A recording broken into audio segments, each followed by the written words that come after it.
Morning all of you students. आज जो हम क्लास 10 अर्थशास्त्र में जो है भारतीय अर्थव्यवस्था के क्षेत्र के अंतर्गत संगठित और असंगठित क्षेत्रों की चर्चा करेंगे। इसमें हम लोग जानेंगे कि संगठित क्षेत्र किसको कहते हैं और असंगठित क्षेत्र किसको कहते हैं। साथ ही साथ असंगठित क्षेत्र में जो है संरक्षण जो है क्यों प्रदान करना चाहिए और कैसे दिया जाए, इसके संबंध में भी चर्चा करेंगे। सर्वप्रथम हम लोग जानेंगे कि जो है संगठित क्षेत्र किसको कहते हैं। संगठित क्षेत्र जो है ये क्षेत्र है जो सरकार द्वारा पंजीकृत होते हैं। पंजीकृत का मतलब हुआ सरकार के द्वारा ये रजिस्टर्ड होते हैं। साथ ही साथ यह सरकारी नियमों विनियमों का जो है अनुपालन करना होता है। जो संगठित क्षेत्र में जितने भी उद्योग होते हैं वह सरकार की नियम और विनियमों का जो अनुपालन करते हैं, यानी जो खरीद फरोख्त होती है उसके एक नियम के अंतर्गत जो उनका पालन करना होता है। साथ ही साथ इसमें कई नियम भी होते हैं, जैसे कारखाना अधिनियम यानी जो है कारखाने से संबंधित जो कानून है सरकार द्वारा बनाए गए जो संविधान में जो कानून है उनका जो है पालन करना होता है। साथ ही साथ न्यूनतम मजदूरी अधिनियम जो है का भी पालन करना होता है। न्यूनतम मजदूरी अधिनियम जो है सरकार द्वारा बनाया गया एक जो है कानून है, जिसके अंतर्गत सरकार जो है श्रमिकों की एक दिन की दैनिक मजदूरी जो है निर्धारित जो है करती है। इनका पालन करना अनिवार्य होता है। सेवा अनुदान यानी जो है कर्मचारी जो उद्योग में जो काम संगठित क्षेत्र में जो काम कर रहे हैं उनको उनकी सेवा के बदले जो है कुछ जो है अनुदान भी दिया जाता है, जैसे भविष्य निधि, पेंशन इत्यादि कई सुविधाएं जो उन्हें प्रदान की जाती है। साथ ही साथ दुकान एवं प्रतिष्ठान अधिनियम इत्यादि का भी जो है पालन किया जाता है। तीसरा जो रोजगार सुरक्षित हो, संगठित क्षेत्र में जो है जो कार्य करने वाले श्रमिकों की जो है रोजगार सुरक्षित होती है। रोजगार सुरक्षित होती है यानी उन्हें बिना कारण बताए हटाया नहीं जा सकता है। चौथा रोजगार नियमित होते हैं। जो संगठित क्षेत्र में कार्य करने वाले श्रमिक होते हैं उनके रोजगार जो नियमित होते हैं। कहने का मतलब हुआ कि उनको जो है वर्ष में जो है 365 दिन है जो उनको जो है काम मिलता है। ऐसा नहीं है कि वो जो है कुछ दिन काम करे और कुछ दिन बाद उनको जो है उनकी छुट्टी कर दी जाए या जो आवश्यकता पड़े तब उनको जो है बुलाया जाए। ऐसा संगठित क्षेत्र में नहीं होता है। उनकी जो रोजगार होती है वो नियमित होती है। साथ ही साथ रोजगार की अवधि भी नियमित होती है, यानी संगठित क्षेत्र में जो कार्य करने वाले श्रमिक है उनकी रोजगार जो कार्य करने की जो अवधि है वह जो है निश्चित होती है। श्रम संबंधित कानून के अंतर्गत जो है किसी भी श्रमिक को जो है लगभग 6 घंटे से ज्यादा कार्य नहीं लिया सकता है। यदि 6 घंटे से ज्यादा उसको कार्य दिया जाता है तो ऐसी स्थिति में जो है उनको जो है कार्य के बदले उनको अधिक वेतन जो है दिया जाना चाहिए। संगठित क्षेत्र में जो है रोजगार की अवधि नियमित होती है। साथ ही साथ या आंतरिक समय काम करने पर जो है अतिरिक्त वेतन भी दिया जाता है। यानी संगठित क्षेत्र में यदि लोग जो है श्रम संबंधी नियमों के अंतर्गत जो है जो कार्य करने की अवधि है उससे अधिक समय के लिए कार्य करते हैं तो उनको अतिरिक्त वेतन दिया जाता है। सवैतनिक अवकाश का मतलब वर्ष में जो है लगभग जो है संगठित क्षेत्र में जो है कुछ जो श्रमिकों को जो है कुछ छुट्टियां दी जाती है वह निर्धारित है। साथ ही साथ अवकाश के कारण जो छुट्टी इत्यादि की भी व्यवस्था जो है संगठित क्षेत्र में है। संगठित क्षेत्र में अब देखते हैं संगठित क्षेत्र में जो है कार्य करने वाले कौन कौन से श्रमिक जो कौन कौन से लोग आते हैं। संगठित क्षेत्र में जो कार्य करने के जो है रेलवे कर्मचारी, स्कूल, अस्पताल, बैंक, सरकारी कर्मचारी, ये जितने ही कर्मचारी हैं ये सभी जो है संगठित क्षेत्र के अंतर्गत आते हैं। संगठित क्षेत्र में कार्य करने वाले श्रमिकों को जो है कई प्रकार से लाभ भी प्राप्त होते हैं। दूसरा हम लोग देखेंगे असंगठित क्षेत्र के अंतर्गत जो है किसको कहेंगे और जो है कौन कौन से लोग इसमें जो है श्रमिक जो है कार्य में लगे हुए हैं। देखिए असंगठित क्षेत्र जो वे क्षेत्र हैं जो सरकार द्वारा जो है पंजीकृत नहीं होते, यानी सरकार के जो है रजिस्टर्ड में इसकी किसी प्रकार की सूची नहीं होती है। इस क्षेत्र में जो है नियम और विनियम, जो क्षेत्र में नियम होते हैं असंगठित क्षेत्र में विनियम भी होते हैं, परंतु इसका जो है पालन नहीं होता है। कम वेतन वाले जो रोजगार प्राय नियमित नहीं होते हैं। असंगठित क्षेत्र में जो है जो श्रमिक है उनके जो रोजगार जो है प्राय नियमित नहीं होते हैं, यानी जो है जो असंगठित क्षेत्र में जो काम कर रहा है उनका रोजगार जो है नियमित है। कभी वह जो कार्य मिलते हैं उनको और कभी कार्य नहीं मिलता है, कभी वो दूसरे कार्य में लग जाते हैं। साथ ही साथ रोजगार की सुरक्षा भी नहीं रहती है, यानी सरकार जो असंगठित क्षेत्र में कार्य करने वाले हैं उनकी रोजगार की सुरक्षा जो है नहीं रहती है। कभी भी उन्हें जो है किसी भी समय जो है उन्हें जो है काम से जो हटाया भी जा सकता है। तीसरा, रोजगार जो है नियमित नहीं होते हैं। जो रोजगार जो है वह नियमित नहीं होता, यानी कुछ समय काम मिलता है और कुछ समय बाद जो है उनको जो है छुट्टी कर दिया जाता है। जब आवश्यकता पड़ता है तब उसको जो है उनसे जो है श्रमिकों को पुनः जो है कार्य पर रखा जाता है। दूसरा, रोजगार की जो है अवधि नियमित नहीं होती है। जो असंगठित क्षेत्र में जो है कार्य करने वाले श्रमिकों की जो है रोजगार का जो अवधि है, जो कार्य करने की अवधि है वह नियमित नहीं होती है। यानी वहाँ जो है असंगठित क्षेत्र का जो कार्य करने वाले जो श्रमिक है उनको जो श्रम संबंधित जो है नियम जो है कार्य करने नियम उससे अधिक समय से भी काम कराया जाता है।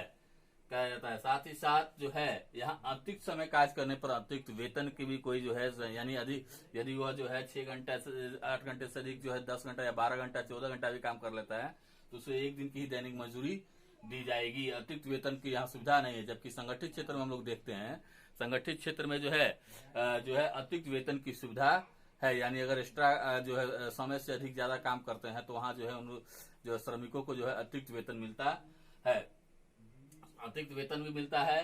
सवैतनिक अवकाश, यानी सवैतनिक अवकाश भी नहीं, यानी जो है वर्ष में जो है सरकार द्वारा जो असंगठित क्षेत्र में जो है श्रमिकों को जो है सवैतनिक अवकाश नहीं है। यदि तबियत भी खराब हो जाती है या किसी प्रकार की बीमारी भी रहती है फिर भी उन्हें जो है काम पर जाना उनकी मजबूरी होती है। यदि वो नहीं जाते हैं तो ऐसी स्थिति में जो है असंगठित क्षेत्र का जो है वेतन जो है कट जाता है। बीमारी के कारण छुट्टी इत्यादि का भी कोई प्रावधान इसमें नहीं है। असंगठित क्षेत्र में बड़े पैमाने पर जो है लोग कार्यरत है। इस क्षेत्र में जो है सबसे ज्यादा जो लोग कार्यरत है। इस क्षेत्र में जो है स्वयं का रोजगार करने वाले रिक्शा चालक, ठेले लगाने वाले, फुटपाथ पर दुकान लगाने वाले, फेरी वाले इत्यादि जितने भी कर्मचारी हैं या कार्य करने वाले लोग हैं वह असंगठित क्षेत्र के अंतर्गत ही जो है असंगठित क्षेत्र के अंतर्गत ही आते हैं। हम देखेंगे कि जो है असंगठित क्षेत्र में श्रमिकों को जो है कैसे संरक्षण प्रदान किया, क्योंकि असंगठित क्षेत्र में जो कार्य करने वाले श्रमिक है वह जो अधिकांशतः जो अनुसूचित जाति और जनजाति से संबंधित है। यह कार्य तो करते हैं परंतु हमेशा जो है उनका प्राय जो शोषण होते रहता है। इसलिए आवश्यकता है कि असंगठित क्षेत्र में कार्य करने वाले को जो है श्रमिकों को संरक्षण दिया जाए। हम देखेंगे असंगठित क्षेत्र में जो है किस प्रकार जो है लोगों को जो रोजगार के समय सुरक्षा दी जानी चाहिए।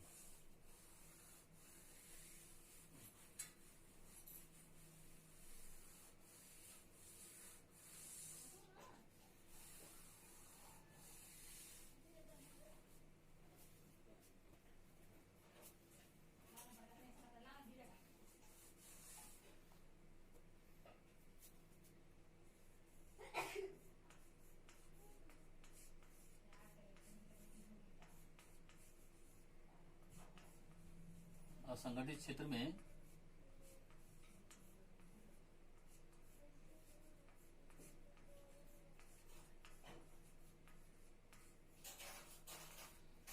क्षेत्र में कार्य करने वाले श्रमिकों को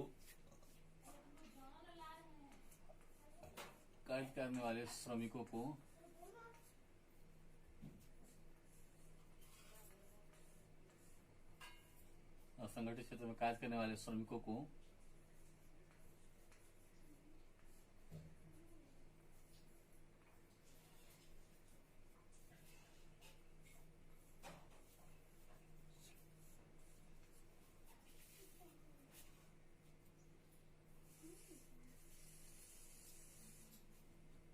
कैसे सुरक्षा प्रदान किया जाए।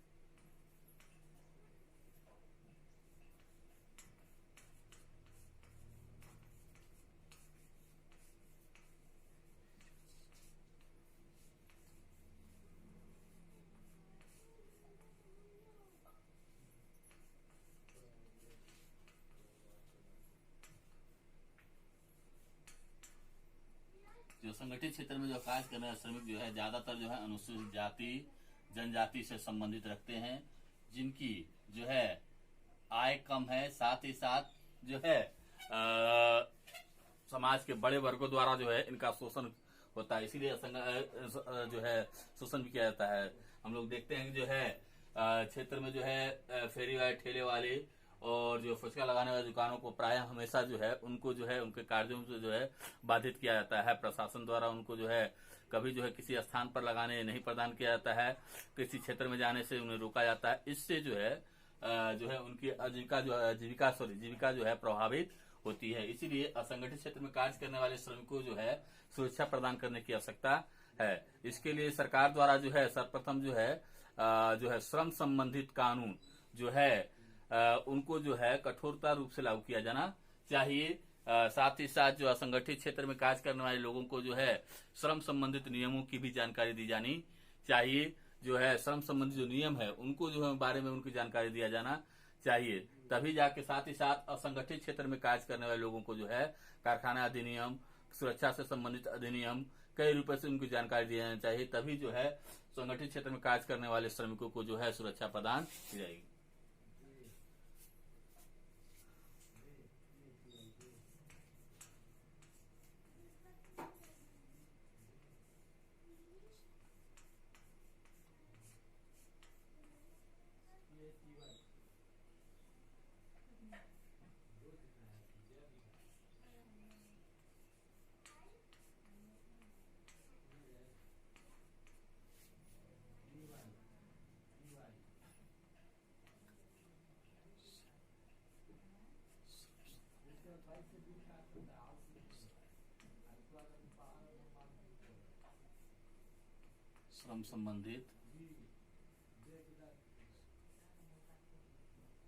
श्रम संबंधित कानूनों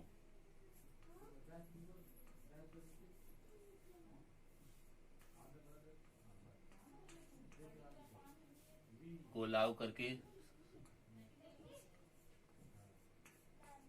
कानूनों को कठोरता रूप से लागू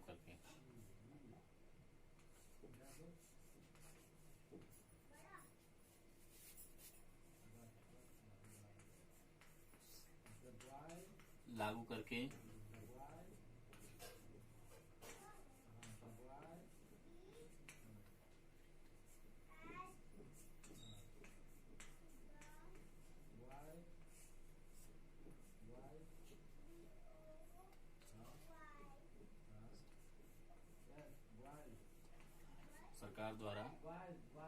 सरकार द्वारा न्यूनतम मजदूरी अधिनियम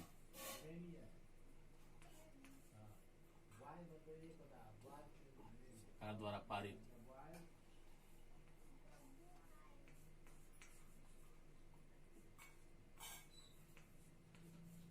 न्यूनतम मजदूरी अधिनियम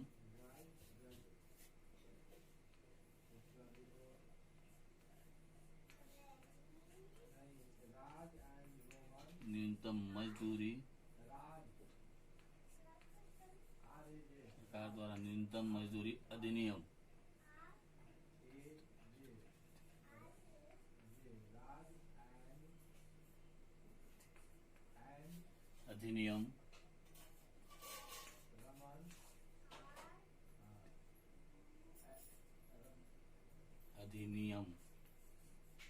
को सरकार द्वारा पारित न्यूनतम मजदूरी अधिनियम को कठोरता रूप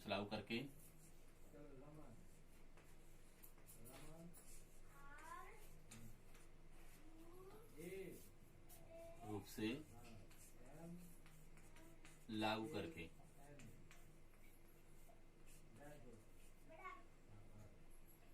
लागू करके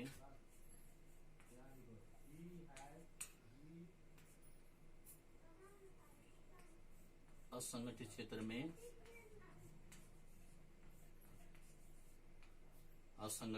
में कार्य करने वाले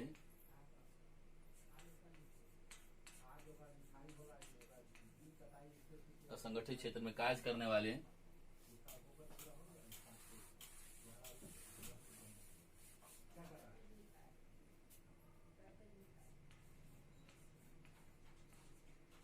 असंगठित क्षेत्र में कार्य करने वाले लोगों को श्रम संबंधित अधिकारों श्रम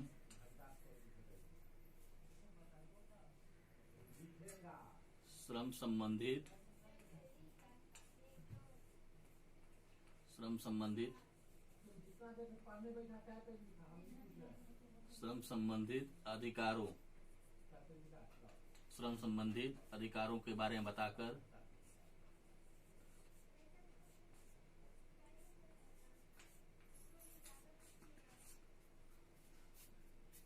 करने वाले लोगों, असंगठित क्षेत्र में कार्य करने वाले लोगों को श्रम संबंधित लोगों को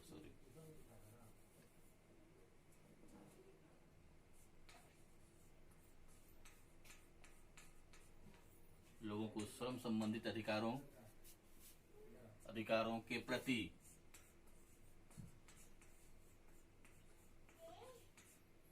जागरूक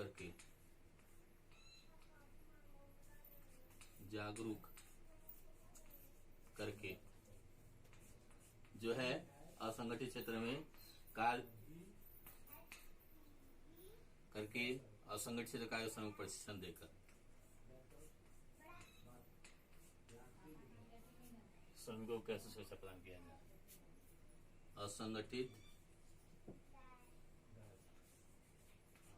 क्षेत्र में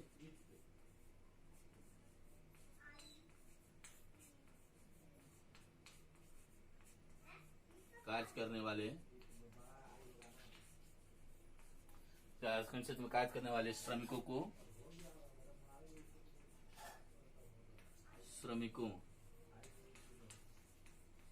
विशेष कार्य में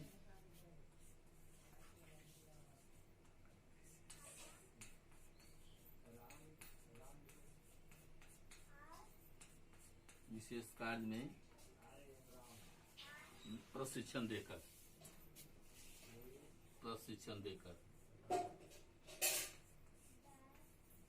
प्रशिक्षण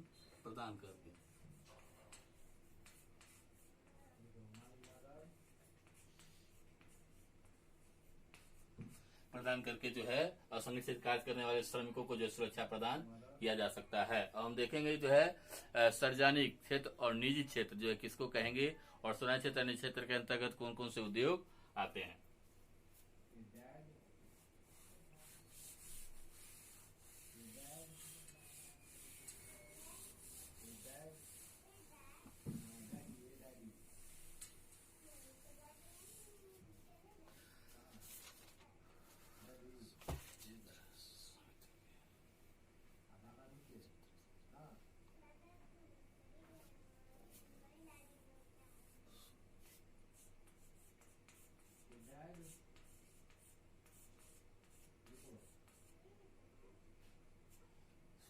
जो है स्वामित्व के आधार पर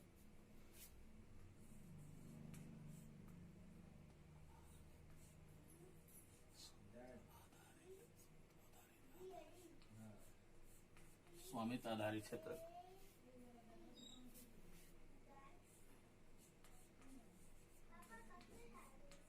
दो प्रकार के हैं। एक सार्वजनिक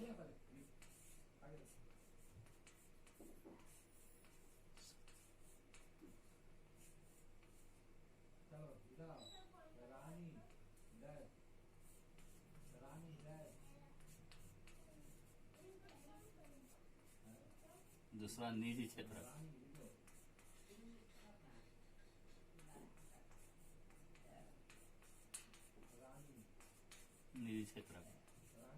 जो है सार्वजनिक क्षेत्र पर निजी क्षेत्र अधिकांश परिसंपत्तियों पर जो है सरकार का अधिकार होता है।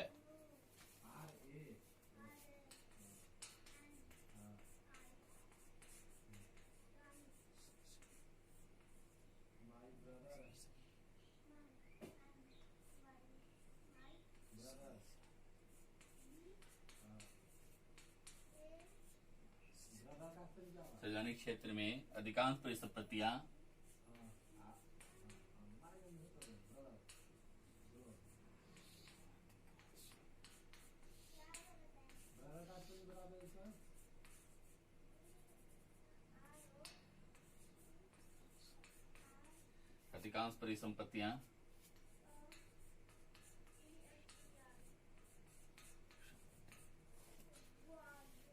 परिसंपत्तियों पर सरकार का अधिकार होता है।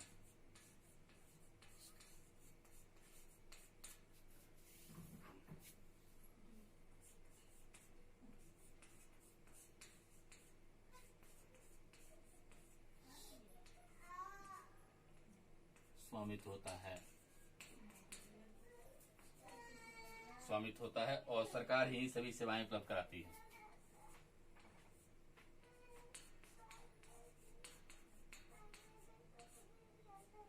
और सरकार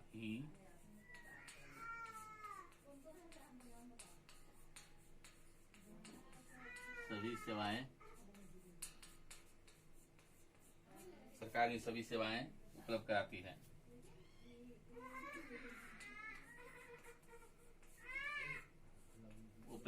है।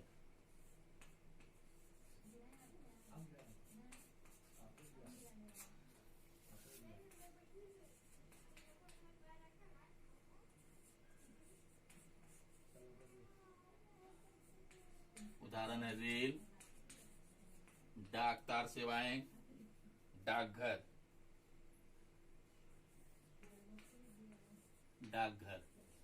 जो सार्वजनिक जो है, जो क्षेत्र की जो कंपनियां होती है, उसका मुख्य उद्देश्य जो है वह है समाज का जो है लाभ पहुंचाना।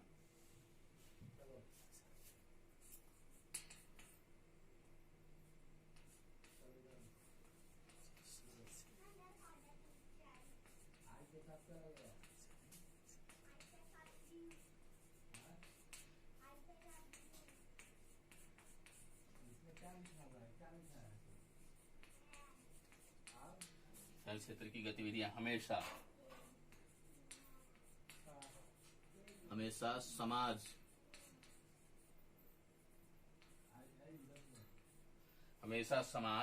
की सेवा प्रदान जो है गतिविधियों का ध्येय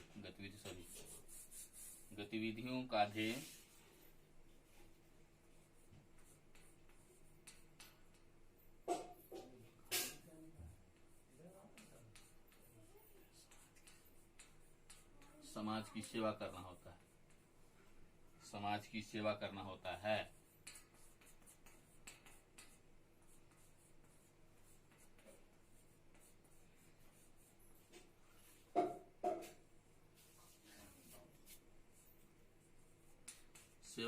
और निजी जो है क्षेत्र कंपनियों में जिस पर निजी व्यक्ति का अधिकार होता है।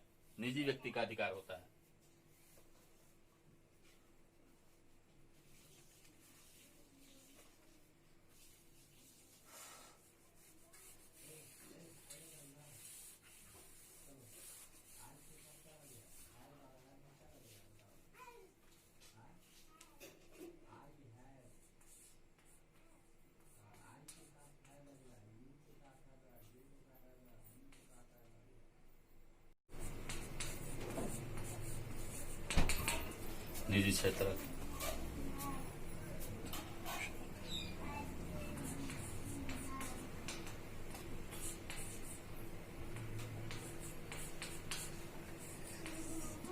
जो है परिसंपत्तियां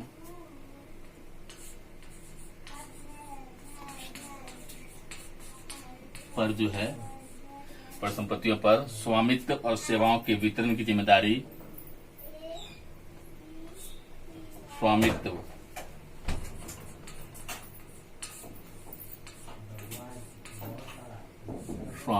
एवं वितरण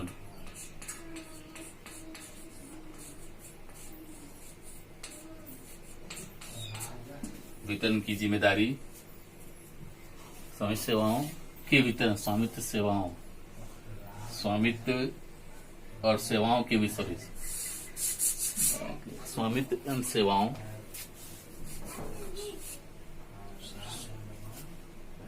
स्वामित्व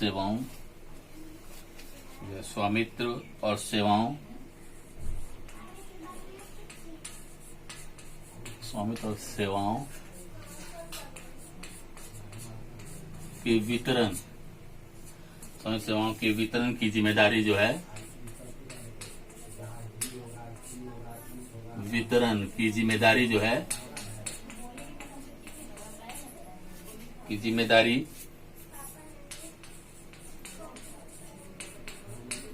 जिम्मेदारी जो है एकल व्यक्ति या कंपनियों की होती है। एकल व्यक्ति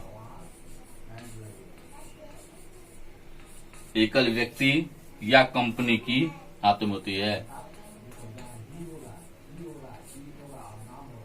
या कंपनी के हाथों में होती है।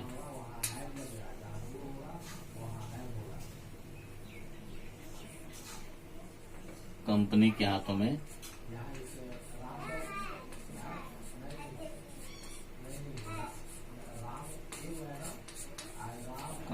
हाथों में होती है।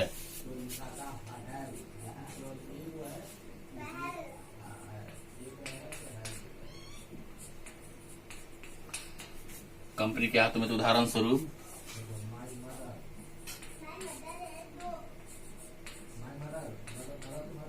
Tata steel company,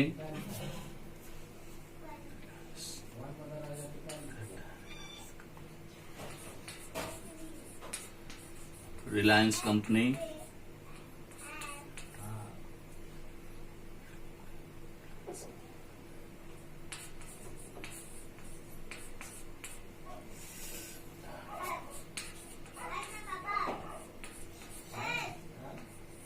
Tata iron, Tata iron,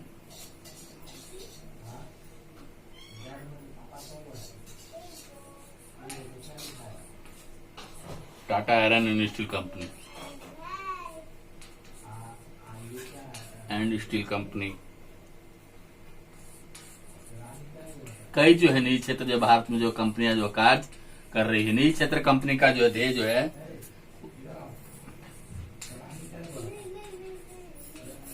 निजी क्षेत्र का ध्येय उद्देश्य यानी उद्देश्य लाभ अर्जित करना होता है, केवल लाभ अर्जित करना।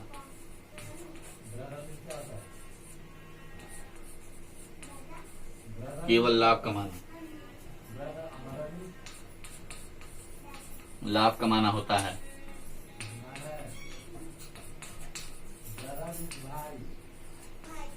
लाभ कमाना होता है। जो निजी कंपनियां हैं उसका जो मुख्य उद्देश्य जो है लाभ कमाना होता है। कई ऐसी जी चीजें हैं जिसका जो है जिसकी आवश्यकता समाज के सभी वर्गों की होती है, परंतु जिन्हें निजी जो है क्षेत्र की जो कंपनियां हैं उन्हें वह वहन नहीं करती है, क्योंकि जो है इनमें कुछ चीजें जो है बहुत अधिक जो है पैसे खर्च करना पड़ता है। बहुत जैसे बिजली पर, पानी पर जो है कई जो अधिक व्यय करना पड़ता है, जिसका निजी कंपनी जो है को जो है ये क्षेत्र में जो है कार्य करना नहीं चाहती, क्योंकि उसका ध्येय जो है वह लाभ कमाना होता है। जैसे सड़कों को बनाना, पुलों को बनाना, बिजली को बनाना इत्यादि का निर्माण करना। इसीलिए सरकार जो है ऐसे भारी व्ययों पर जो है सरकार ही व्यय करती है।